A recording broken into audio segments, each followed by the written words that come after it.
Hello and welcome back to Planescape Torment Enhanced Edition with me, Bardon, the nameless one, Mort, wherever Mort is gone, Dakon, and Requin. So, given Requin's name, I think we shouldn't really be standing to him when we're not talking. Done. There's more. Okay, so every time we think we're done with the smoldering corpse bar, it seems that we need to go back there again. But let's talk to Iron Nails first. He seems crazy as well. I think everybody in this place seems to be crazy, actually. This broad-shouldered woman is shuffling about amongst the huge beams lying on the street. She kicks at the beams with iron-shod boots. Every once in a while, she bends down and wrenches a nail from one of the boards with her bare hand. She holds each one up, appraising it, then drops it into a leather sling bag. Greetings. She straightens up, hearing you approach. She's smiling politely, but from her stance and the way her hand rests close to the hilt of her weapon, you can tell she's ready for trouble. You notice one of her eyes has a milky film over it. That's close enough there, Cutter. What do you need from me? I have some questions. She nods. Ask away then. Who are you? She pulls 3 nails from her sling bag, tossing them spinning into the air and catching them in her palm.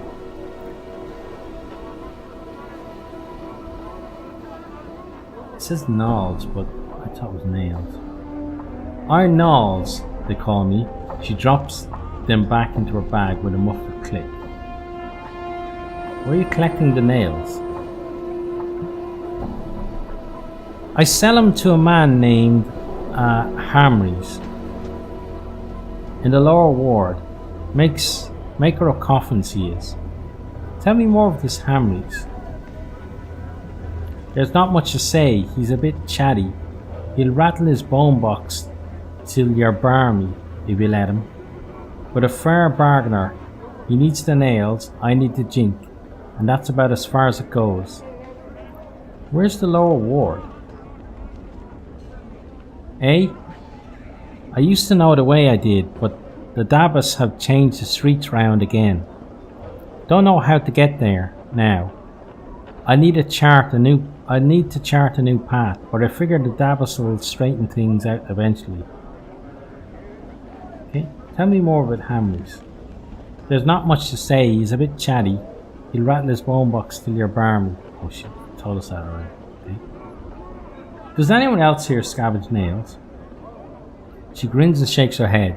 No one was clever enough or had the will to do it before me, and I've shoved off anyone who's tried to jump my claim since. She pats the long-bladed dagger hanging at her side. Your claim? Aye, that's what I call it. Honest labour's hard to come by in the hive, and I'm not about to let some sodden piker peel me of the work.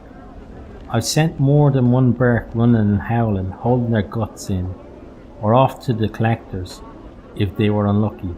Her dead eyes gleam maliciously. The hive knows this spot is Iron Nails. It does.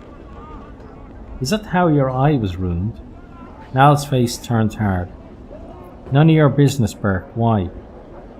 Would you like a matching wound for your collection? No, not really. I had some other questions. I'm looking for a man named Farrell. She nods. I heard the name, I have. Head of a pack of collectors, or so I hear it. Not sure where a body'd find them, though. You may want to try Ragpicker Square. It's north and west of here. A whole mess of collectors called Kip there. I see. I have some other questions. I'm looking for a journal I've lost. Have you seen one? Nay, I have not. She pauses for a moment. You know, that's a good idea it is, a journal. Mayhap I should start one of my own. Okay, maybe so. Farewell.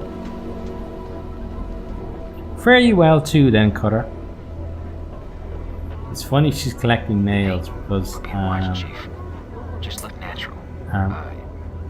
although I'm recording this a while ahead, I just recently watched Game Night and Thalric playing Divinity Original Sin, and they recently discovered, actually Game Night recently discovered, that they could actually craft nails into lockpicks.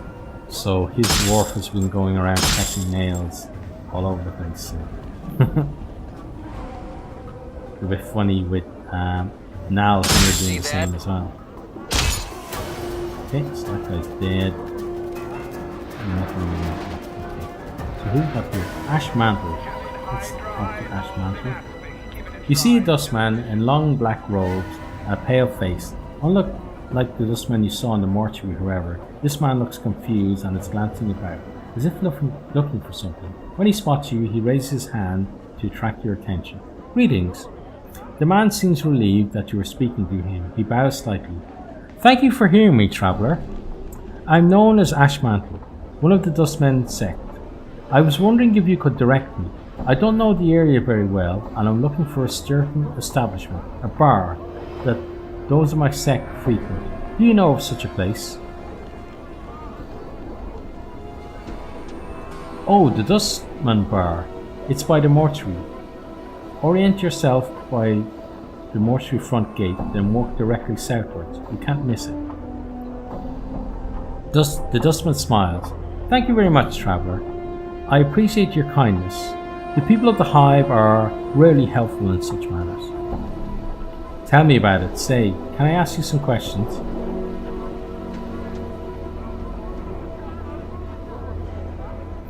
Let's ask him about the Dustman. These ones, I'm not really sure, because he doesn't know the area, so why would he ask him? And if he doesn't know the area, then he probably doesn't know Farah, and he probably doesn't know where our journal is. So, can you tell me about the Dustman? He pauses for a moment, then nods. It would be my pleasure. We, the Dustmen, recognize that life, for what it is, an opportunity to experience our passions before the next life. We sift through the dust of our past lives for meaning before the next. That is an unusual view for a Dustman. The man blinks. Well, I am not a common Dustman. I'm gathering that. Who are you? The man nods a little uncomfortably. Why, I am Ashmantle, one of the Ninth Circle. Ninth Circle? There is no such thing. He suddenly tenses up. I don't have time to debate the practices and rankings of the Dustman sect with you, so if you'll excuse me. Who are you really? Ashmantle suddenly takes off running. Damn it. Oh, so is he another thief? We lose another 5 copper. Oh, he's getting away.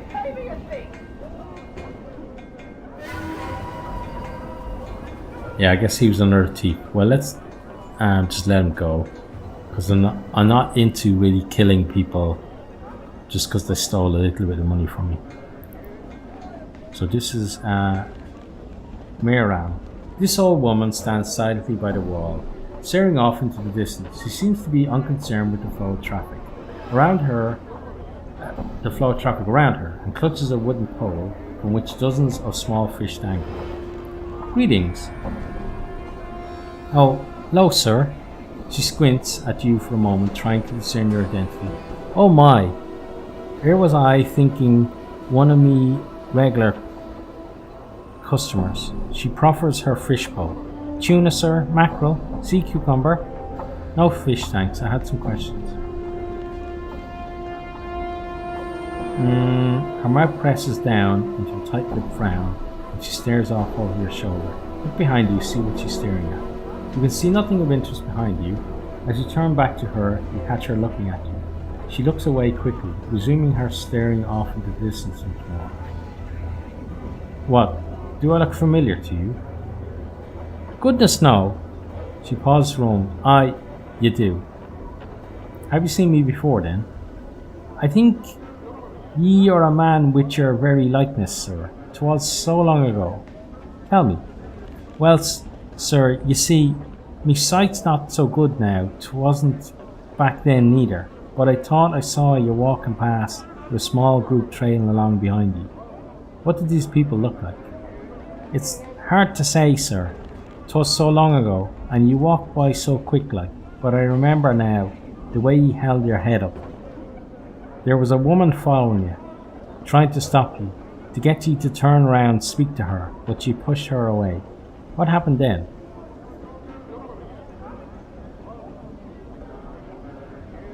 Beautiful woman she was, looked so sad, so angry, all at once. She stood there for a moment, then followed along behind you, just the same, hustling to catch up. You had said there was a group. Who else was there? She shrugs. There were at least 2 other gentlemen with you, sir. The only one I remember too clearly, though, was tall, thin. Reeked a bub, he did. I smelled him from across the way. Looked like he hadn't bathed in ages, too. He followed you close, he did. I never said a word. Acted like the woman wasn't even there, even when she bumped against him, trying to stop you. That's all I remember, sir. Let's give her some copper for her time. Let's give her 10 coppers. Oh my, why, thank you, sir. Most kindly. May the lady's shadow pass over you. Thanks, farewell. It seems we're getting robbed of our money. We may as well give it to people who are being helpful to us. Okay, now. So this looks like it's going to be maybe crossing into another area. So do we want to go? Let's check the map. So we've been to the marketplace.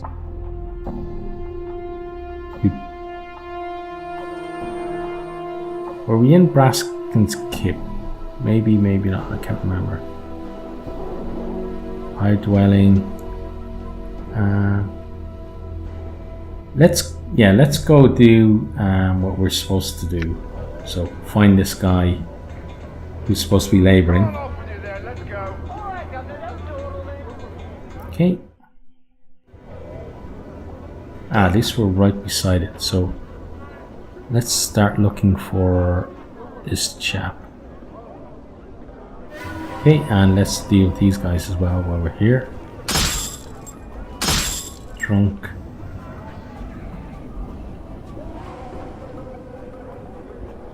Okay, nice. Take him out. Damn it. Get rid of this guy, please.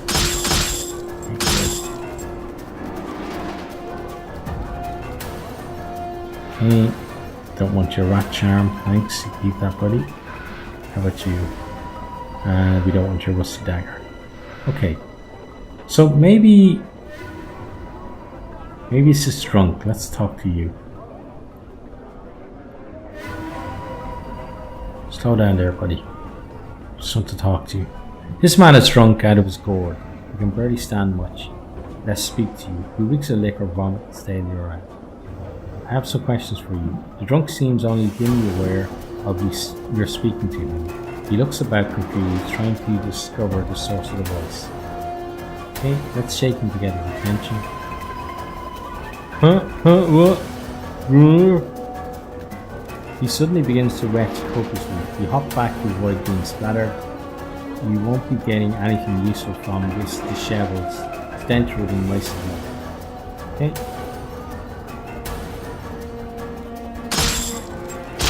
Oh, we got another guy though. Oh, he ran off. Okay. So drunk, another drunk. Another tug as well. Okay, Mr. Thug. We should sort you out. Here's the guy here. Jalale. You see a thin man with stained clothes, a hooked nose, and 2 stubby horns jutting from his forehead. He's stumbling about and muttering to himself. He stinks of brine, vomit, and cheap wine. Are you Jalale? If so, Craddock needs you back at the marketplace. Craddock? The man's eyes widen. Craddock, me Jenra's boss.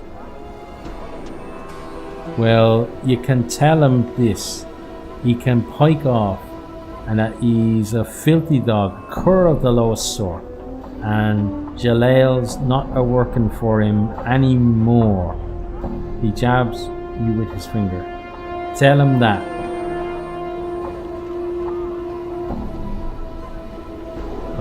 I'll tell him. Farewell. Okay, sorry about that. Had to do a little cut there. Now, Jalal here basically told us to tell Craddock to get lost. So we're going to go do that now. And see how Craddock takes the news. I don't think he's going to be too happy.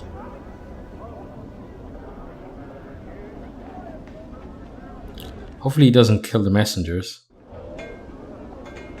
Okay, so let's find... Oh. I'm gone. Where was Craddock again? Up near the market, wasn't it? Oh, didn't mean to do that.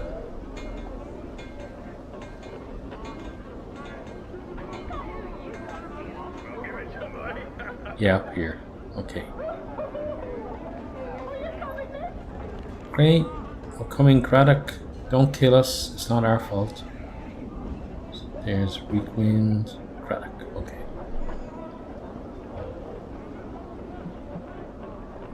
You see Craddock. His scowl has deepened since when you first saw him. It looks like it's about to crack his face in two. I found Jalai. Is that right? Craddock glanced around. Where is he then? He said to Pike off that you were a cur of the lowest sort and that he wasn't going to work for you any longer. Or lie and say I should fill in for him. But we kind of want to be truthful, but I'm very curious about what would happen if we lie. Oh, this is a difficult dilemma. I think we're going to stick with being like just a truthful kind of guy. Updated my journal. Craddock's face turns a bright red and his face cracks into a snarl. Damned be his name. May all the evils of the plains hound his footsteps. A blistering stream of insults, threats, and speculation about Jalai's family roots issue from Craddock's mouth. New taunts, alright. Oh! Mort clicks his teeth together as Craddock builds up steam. You can almost hear him taking note inside his skull. That's nice. He's got more things now to call people. Craddock finishes the raid with a grunt. Damn! That July. We still get to offer to fill in for him. Okay.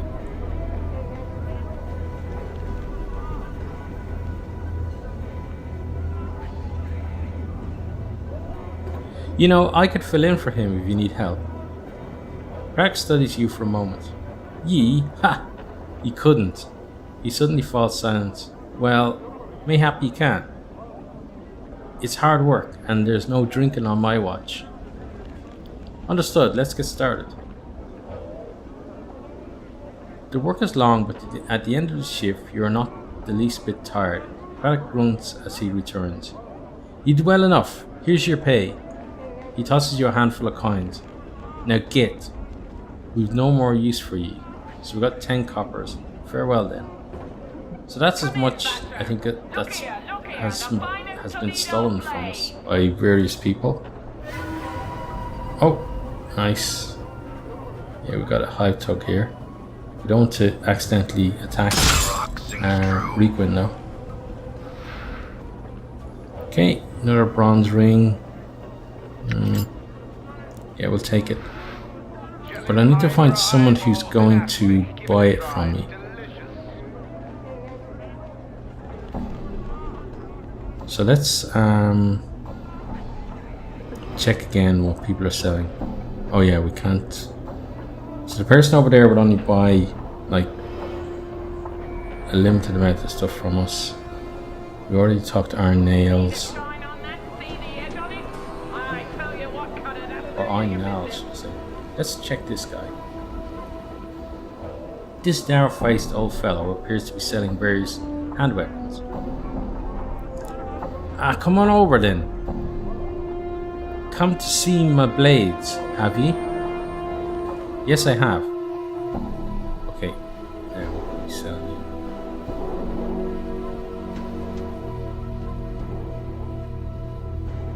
Malax, bone charm, knife. How much will we get for that? 1. It's not very good. Nobody wants to buy the copper rings, even though they're worth 40. He doesn't really give good prices, does he?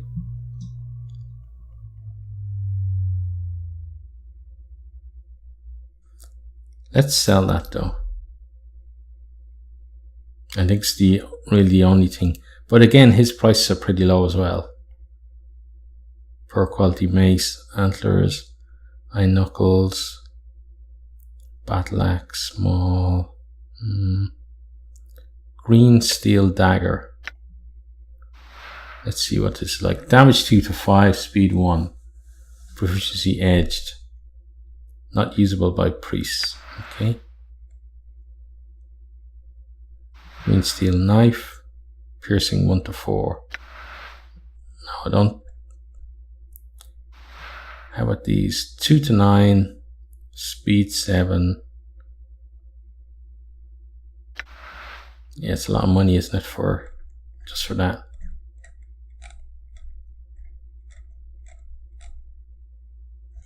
Yeah, let's leave it at that. But also let's check with this. So we got the triangle earring, we got the one-eared earring. Let's give that to you. Endure. In enduring, grow strong. That's nice. Okay, so bronze bracelet.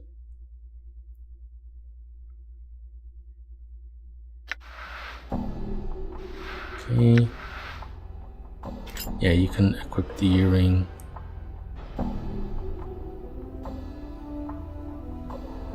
There, no.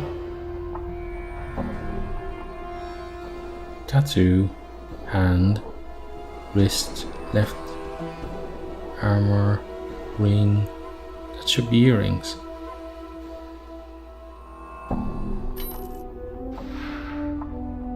We haven't identified it yet, so we can't, I guess.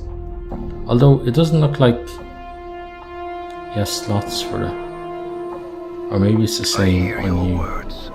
Let's have a look. Yeah, his are the same. There aren't any special symbols on it. Okay.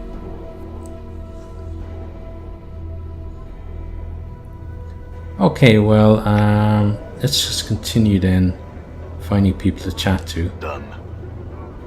Can't afford to get caught off guard, Cutter. What's up? I will hear Top you. of the line. Here we are, Basher. I think we can fit you out. So, what have we got over here? We got, I think this was the, no it wasn't. I thought this was maybe the place where, what was the guy's name? The guy who cut the one ear's ear off. But apparently it's not. I think of another area for that.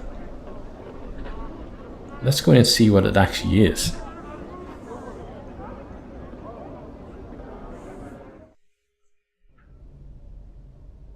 So it's a small dwelling, and we got Brasken, who we're supposed to give the box to. Okay, good. Let's chat with you. In a loud booming voice, Brasken asks, "What in the name of the abyss are you doing in my house? Leave now before I make you even more ugly than you already are."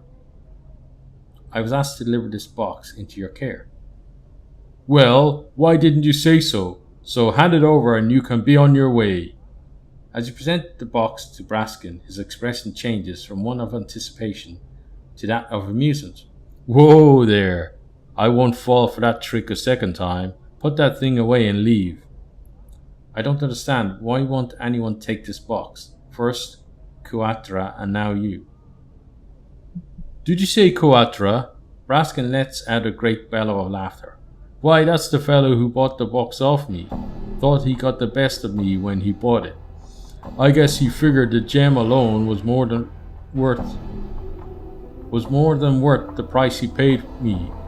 Poor fellow didn't realize what he'd gotten himself into till it was too late. Just what's so horrible about this box? You mean you really don't know anything about that box you're holding? Well, I guess it won't hurt to tell you what I know. First off, so you don't get any ideas in your head, the curse on that box only affects the current owner of the box. And to be the owner of the box, you have to willingly take possession of it. There goes the idea of just leaving the box for someone else to find. So, what's in the box? Now, that is a good question. That box has been around the hive since anyone can remember. There are many rumors flying about. As you can imagine, over time, the truth has been warped a little bit further with each retelling of the story. Go on. I've heard a story about that box, and I've heard many a story about that box, and they all seem to have a recurring theme. The name given to that foul thing is Mordor's box, and the owner of the box will die should he or anyone else open it. As to the contents, who knows? Some say it's an ancient dragon, while others say it's the evil soul of Mordor himself. I cannot tell you for sure, but just by looking at it, any soul can tell it's something evil, and one would have to be a fool to open it. What am I supposed to do with it? I would suggest you go see Shalandra. She lives in the northeastern region of the hive. It was from her that I won the box. Who knows, maybe she will have more knowledge of what to do with it. Or you can find some other clueless Burke to take it off your hands. It's up to you. I wish you luck. Farewell. Updated my journal. Okay, so that's at least decent. We got ourselves some information on the box. Done. Now, so we need to go to the northeast. So let's look at the map. To the northwestern. He did say northeastern, didn't he?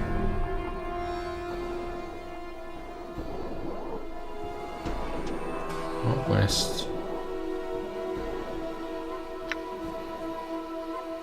So the northeast then is where the mortuary is, I believe. So how come I don't remember Shalandra there then? Okay, let's check our journal. It's funny that we have a journal, but we're missing a journal.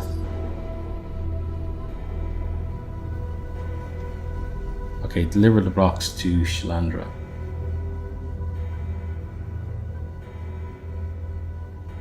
Yeah, by the mortuary, yeah. Okay.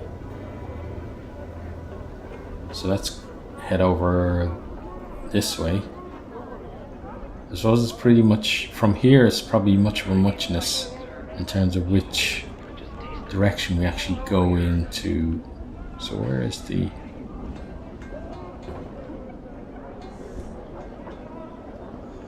Let's see, map. To southeastern hive, yeah, that's where we should go. Okay, I think we're about to get in a fight. Yeah.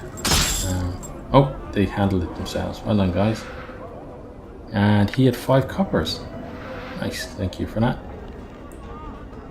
Let's get ourselves through here.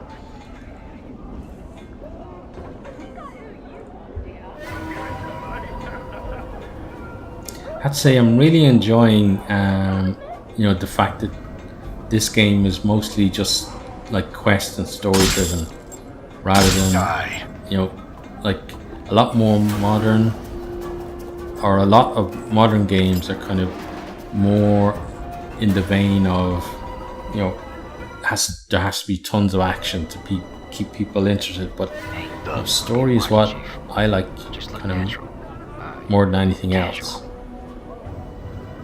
But I have to say also that I do like how Divinity Original Sin has done a kind of a mix of interesting fights and compelling story. That game looks really good. And if you want to check out a playthrough of that game, my buddy Game Night and Thalric are playing through it at the moment. Okay, so we need to remember where Shalandra lives.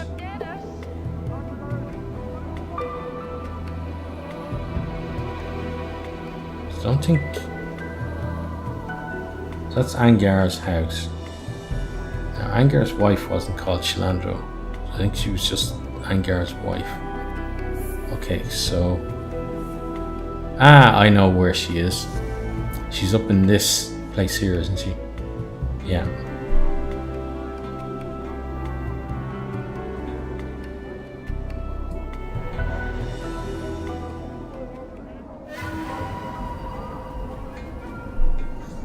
Sounds like we've got someone on our tail, yeah. Let's sort you out. You won't be running away. Oh, he did run away. Guess I was wrong there. Thought we had him blocked in on all sides. Okay, he's run as well. Another guy looking to test the metal against us. He didn't fare as well as his buddies that ran. Okay, 7 coppers though, that's good for us. Right, so this should be where Shalandra is. Yep, here we are.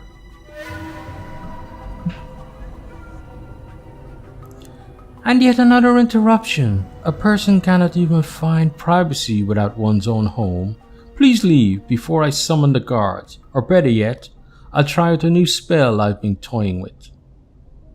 I wish to learn more about this box. You hold out Mordor's box for Shalandra to examine.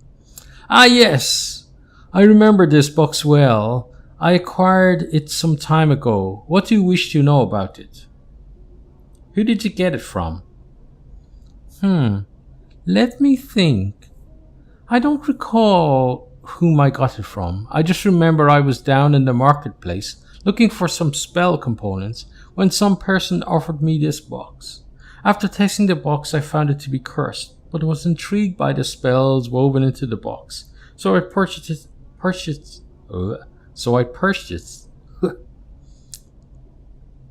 Okay, let me try that again.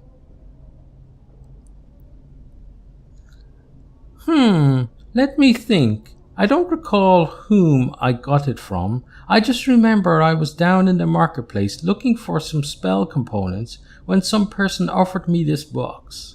After testing the box, I found it to be cursed, but was intrigued by the spells woven into the box, and so I purchased it anyway.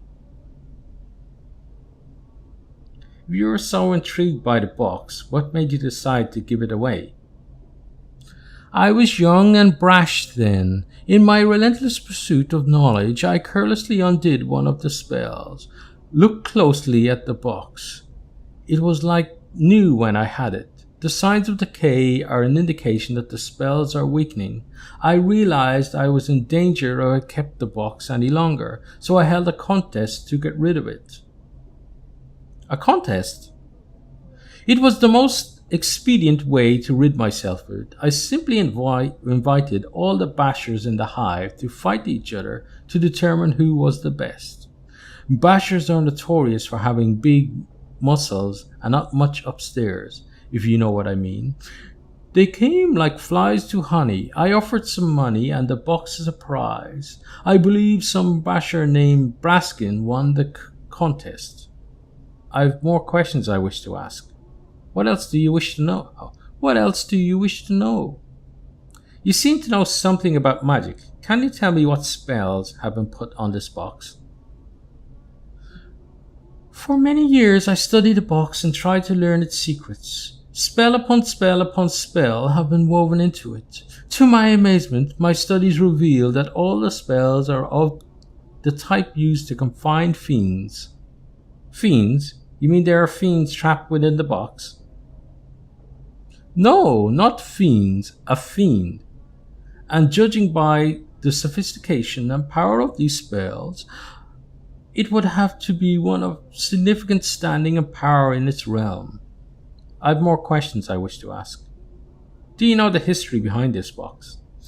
The only thing I have been able to learn is its name. It is called Morador's box. As to who this Morador is or the origins of the box, I do not know. I have more questions I wish to ask. Can you safely remove the spells on this box? Seeking to remove yourself from this box, eh? That spell is the worst of them all. Basically, that particular spell draws energy from the current owner of the box and uses it to power one of the spells of confinement. That isn't the worst of it. The fiend inside can smell this energy and would more than likely hunt down the person should it escape. It's really a no-win situation to own that box. Either it drains you dry of your energy or the fiend within kills you. I see. If you don't mind, I'd like to ask you some more questions. What else do you wish to know?